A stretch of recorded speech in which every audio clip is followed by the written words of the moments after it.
તાપી જિલ્લાના સોનગઢ તાલુકાના શિવનગર ખાતે 21 ફેબ્રુઆરી 2026ના રોજ સ્વર્ગસ્થ ઈશ્વરભાઈ અર્જુનભાઈ જાદવના વર્ષ શ્રાદ્ધ નિમિત્તે ભવ્ય ધાર્મિક કાર્યક્રમનું આયોજન કરવામાં આવ્યું હતું।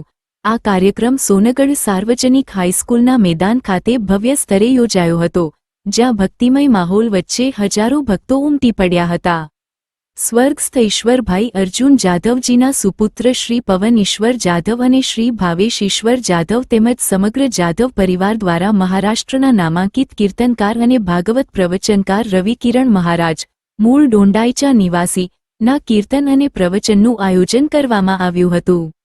કાર્યક્રમ દરમિયાન સંત શ્રી જ્ઞાનેશ્વર માઉલી ભજની મંડળ દ્વારા ભજન અને ભક્તિગીતોની સરસ રજૂઆત કરવામાં આવી, જેના કારણે સમગ્ર વિસ્તારમાં આધ્યાત્મિક વાતાવરણ સર્જાયું હતું। આ પ્રસંગે ગુજરાત રાજ્યના કેબિનેટ મંત્રી ડોક્ટર જયરામભાઈ ગામિત વિશેષ ઉપસ્થિત રહ્યા હતા। તેમણે રવિકિરણ મહારાજનો શાલ ઓઢાવી અને સ્મૃતિચિહ્ન અર્પણ કરી સત્કાર કર્યો હતો। વિશેષ નોંધનીય બાબત એ રહી કે સોનગઢ, વ્યારા અને બારડોલી ઉપરાંત મહારાષ્ટ્ર રાજ્યમાંથી પણ મોટી સંખ્યામાં ભક્તો ઉપસ્થિત રહ્યા હતા। અંદાજે 4000 જેટલા ભક્તોએ કાર્યક્રમમાં હાજરી આપી કીર્તન અને પ્રવચનનો આધ્યાત્મિક લાભ લીધો હતો। કીર્તન દરમિયાન રવિકિરણ મહારાજ દ્વારા સ્વર્ગસ્થ ઈશ્વરભાઈ અર્જુન જાદવજીને ભાવભીની શ્રદ્ધાંજલિ અર્પણ કરવામાં આવી હતી। સમગ્ર કાર્યક્રમ શ્રદ્ધા, ભક્તિ અને શાંતિપૂર્ણ માહોલમાં પૂર્ણ થયો હતો।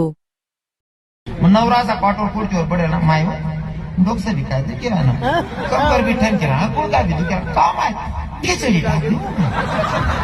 आई तुम खिचड़ी परसाने पड़ा पूरे लद लद हो गया तुम्हारी ताकत राहिनी नाही त्यासना जुनं काहीच राहिना नाही। हा हे बाबा लोकेश ना अनुभव मोठा होता म्हणा, काका बाबा सांगत अण्णा सकुबाईकडे जाय राहिना पण ती पोरले घाबरावतो नको बरं रे, नेमन सांगतो मला कशी कळावी बरोबर करलीस म्हणे 150 ना तर मग सुद्धा